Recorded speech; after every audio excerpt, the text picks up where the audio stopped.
चलो देखना है। समांतर श्रेणी 24, 21, 28 से कितने पद लिए जाए ताकि उनका योग 78 हो। योग बताया ना, समांतर श्रेणी के पदों का योग किससे दर्शाते हैं हम लोग? SN से। SN से दर्शाते हैं योग को, nवां पद को AN से। तो यहाँ योग कितना दिया है? 78, मतलब SN का मान दिया है 78। अब यहाँ देखना, समांतर श्रेणी 24, 21, 28 के कितने पद लिए जाएं ताकि उनका योग क्या हो जाए? 78 हो जाए।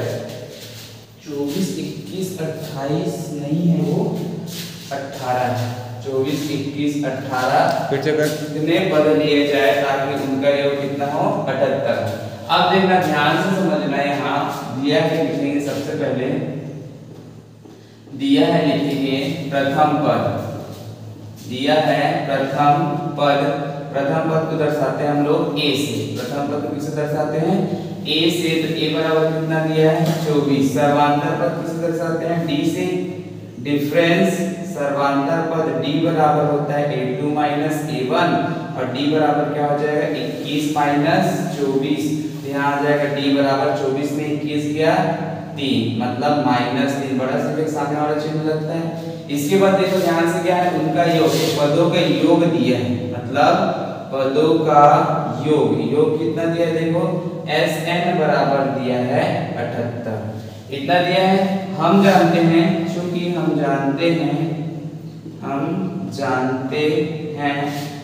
SN बराबर क्या होता है?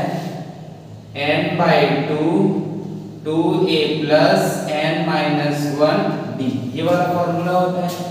अब देखना ध्यान से, यहाँ क्या बोला? कितने पद लिए जाए? तो हम लोग क्या लेंगे? n पद लिए जाए। n पद लिए जाए, तब देखना, ध्यान से समझना है। n पद लेंगे हम इसमें, तो यहाँ से देखना, SN के जगह में क्या रखना है हमें? 78। क्या रखना है? 78। n की जगह में n रखना, n/2 2। a की जगह में क्या रखना है? 24 प्लस n-1 और d की जगह में रखना है हमें -3। d की जगह में क्या रखना है? -3। 2 को इधर लेके आओ, 78 गुणा 2, ये n।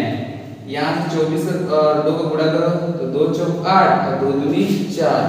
अब -3 में प्लस n से तो -3n माइनस माइनस प्लस 3 एकम 3। यहाँ से 2 8 16 की 6 हासिले, 2 से 14 1 15 156 इतना आया। इधर n देखना 48, ये प्लस में है, ये भी प्लस में है, तो 48 और 3 कितना हो जाएगा? 51 माइनस 3n। इतना होने के बाद देखना ध्यान से, क्या हो जाएगा? n का अंदर गुणा करना, 156 बराबर में हो जाएगा 51 n माइनस 3n स्क्वायर। अब ध्यान से समझना, सबको इधर लेके आओ, देखना इधर क्या हो जाएगा? -3n स्क्वायर इधर आएगा तो +3n स्क्वायर, प्लस 351 इधर आएगा तो -351n और 156 इधर ही है तो +156 बराबर इधर क्या बच गया? 0। अब ध्यान से देखना, यहाँ 3 का भाग दे सकते हैं, तो सब में 3 का भाग दो। 3 का भाग देने पर, 3 का भाग देने पर, तो यहाँ से 3 का भाग देंगे। देखना ध्यान से, 3 का भाग देना तो क्या बचेगा इसमें? n स्क्वायर माइनस 3 एकम 3 और 2 बचा 3 सत्ते 21 27 3 51, सॉरी 17 दिया 51, तो क्या हो जाएगा? n। उसके बाद देखो इसमें भी 3 का भाग देना है, 3 पंचे 15 और 3 दूनी 6, मतलब 3 पंचे 15 और 3 दूनी 6 बराबर में 0। अब देखना, इसको गुणनफल विधि से हल कर सकते हैं या सूत्र विधि से हल कर सकते हैं। ठीक है, सूत्र विधि या गुणनफल विधि से हल कर सकते हैं, तो मध्य पद तोड़कर हल करते हैं। ध्यान से देखना इधर, तो यहाँ पहले और लास्ट का गुणा किया जाता है गुणनफल विधि में, तो n और 52, तो 52 एकम 52, गुणा करने पर क्या आना चाहिए? 52 और जोड़ने पर क्या आना चाहिए? -17, मतलब प्लस करने पर क्या आना चाहिए? -17।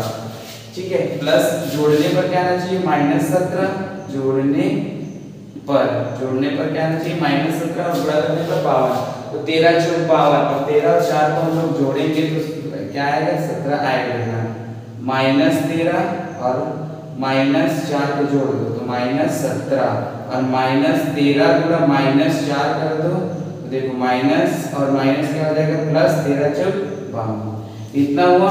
अब इसके बाद इसी को बीच में रखेंगे, इस वाले को ध्यान से समझना, जो बीच वाले को तोड़ना है हमें।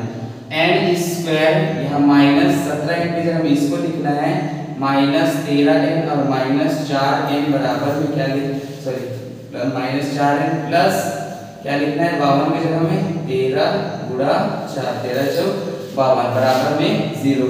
यहाँ n स्क्वायर है इसको लिखेंगे हम n × n - 13 × n - 4 × n plus 13 × 4 बराबर में 0।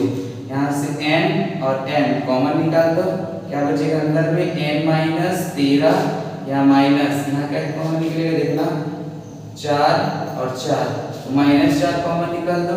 अब जब कोई भी माइनस निकलता है तो अंदर का प्लस माइनस हो जाता है। देखो माइनस कॉमन निकाला है तो अंदर का प्लस क्या हो जाएगा माइनस n - 13 बराबर में 0।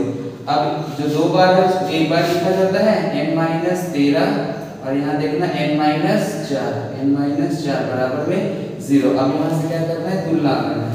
तुलना करने पर यहाँ लिखना है तुलना करने पर तुलना करके ध्यान से देखना है। तुलना कर देना है n - 13 एक बार कर देना है n - 13 बराबर 0 तो n बराबर 13 n बराबर क्या आ जाएगा 13। एक बार क्या करेंगे n - 4 बराबर 0 तो n बराबर क्या आ जाएगा 4 n बराबर क्या आ जाएगा 4। इतना समझ में आया। उसके बाद क्या है देखना ध्यान से, दोनों का मान कितना है n का मान 13 और n का मान 4 अतः लास्ट में लिख देना है अतः 13 व 4 पद लिया जाए तब पदों का योग 78 होगा। पदों का योग 78 होगा। ठीक है, ध्यान से समझना है इसको, अच्छे से देखना वीडियो को एकदम समझना है।